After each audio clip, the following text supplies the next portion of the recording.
ভারতের বিরুদ্ধে প্রক্সি যুদ্ধের নতুন পথ খুঁজে পেয়েছে পাকিস্তানের গোয়েন্দা সংস্থা ইন্টারস্টেট ইন্টেলিজেন্সি।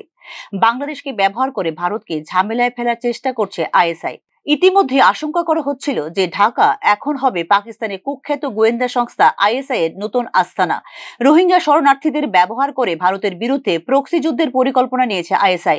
পাকিস্তান উগ্র বাংলাদেশি গোষ্ঠীগুলির সাথে যোগ সাজশে রোহিঙ্গা শরণার্থী সংকটের সুযোগ নিয়ে ভারতের পূর্ব সীমান্তে অনুপ্রবেশের চেষ্টা করছে বলে রিপোর্ট করেছে জাতীয় সংবাদ মাধ্যমগুলি। বাংলাদেশকে ব্যবহার করে ভারতের সন্ত্রাসীদের পাঠাতে চায় পাকিস্তান বলে রিপোর্ট করেছে সর্বভারতীয় সংবাদ মাধ্যমগুলি। প্রতিবেদন অনুসারে এই পরিকল্পনা বাস্তবায়নের জন্য একটি কৌশল তৈরি করেছে আইএসআই। এর লক্ষ্য হলো রোহিঙ্গাদের অস্ত্র সরবরাহ করা, ভারতে পাঠানো এবং সন্ত্রাসী ঘটনা ঘটানো। সূত্রের বরাত দিয়ে প্রতিবেদনে বলা হয়েছে, ত্রিপুরা ও মিজোরাম সীমান্তবর্তী বাংলাদেশি এলাকায় প্রশিক্ষণ কেন্দ্র স্থাপন করা হবে, যেখানে রোহিঙ্গা এবং আল কায়েদা সংশ্লিষ্ট সন্ত্রাসীদের দেওয়া হবে প্রশিক্ষণ। বাংলাদেশে উপস্থিত রোহিঙ্গা এবং আল কায়েদা নেটওয়ার্কের সুযোগ নিয়ে ভারত বিরোধী মনোভাব বাড়াতে এবং ভারতে সন্ত্রাসী হামলা চালানোর চেষ্টা করছে আইএসআই।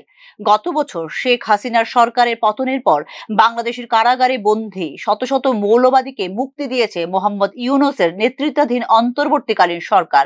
বলা হচ্ছে যে এমন শত শত লোক রয়েছে যাদের সাথে ঘনিষ্ঠ সম্পর্ক ছিল আল কায়েদার। প্রেক্ষিতে হাসিনা সরকারের পতন ভারতের জন্য একটি বড় হুমকি বলে বিশ্বাস করে ভারতের গোয়েন্দা এজেন্সিগুলি। শেখ হাসিনার সরকার ভারতকে এই ধরনের সন্ত্রাসীদের সম্পর্কে ক্রমাগত গোয়েন্দা তথ্য সরবরাহ করে আসছিল, যাতে এই ধরনের সন্ত্রাসীদের নিষ্ক্রিয় করা যেত আগে থেকেই। পাকিস্তান রোহিঙ্গা শিবিরের মৌলবাদীদের অস্ত্র হিসেবে ব্যবহার করতে চায় বলে শীর্ষ গোয়েন্দা সূত্রের বরাত দিয়ে উল্লেখ করা হয়েছে রিপোর্টে। বর্তমানে বাংলাদেশের কক্সবাজার এলাকার বিশাল রোহিঙ্গা শরণার্থী শিবির রয়েছে। তারা সকলেই 2017 সালে মায়ানমার থেকে পালিয়ে এসেছিল বাংলাদেশে। বাংলাদেশে 9.5 লক্ষেরও বেশি রোহিঙ্গা শরণার্থী বাস করছে বর্তমানে। রোহিঙ্গা শরণার্থীরা মাদক পাচার থেকে শুরু করে ডাকাতি, চুরি এবং সন্ত্রাসবাদের মতো কর্মকাণ্ডে জড়িত বলে প্রকাশ্যে জানিয়েছিলেন বাংলাদেশের সাবেক প্রধানমন্ত্রী শেখ হাসিনা। রোহিঙ্গা শরণার্থীরা গত বছর শেখ হাসিনার সরকারের বিরুদ্ধে সহিংস বিক্ষোভেও জড়িত ছিল বলে জানিয়েছে ভারতীয় গোয়েন্দা এজেন্সিগুলি। আইএসআই এর লক্ষ্য হলো ভারতে রোহিঙ্গা অনুপ্রবেশ বৃদ্ধি করা এবং তাদের দারিদ্র্যের সুযোগ নেওয়া। রোহিঙ্গা শরণার্থীদের একটা অংশ 200 থেকে 400 টাকার বিনিময়েও গুরুতর অপরাধ করতে প্রস্তুত রোহিঙ্গা শরণার্থীদের একটা অংশ। এই ধরনের লোকদের প্রশিক্ষণ দেওয়া হচ্ছে এবং অস্ত্র সরবরাহ করা হচ্ছে তাদের।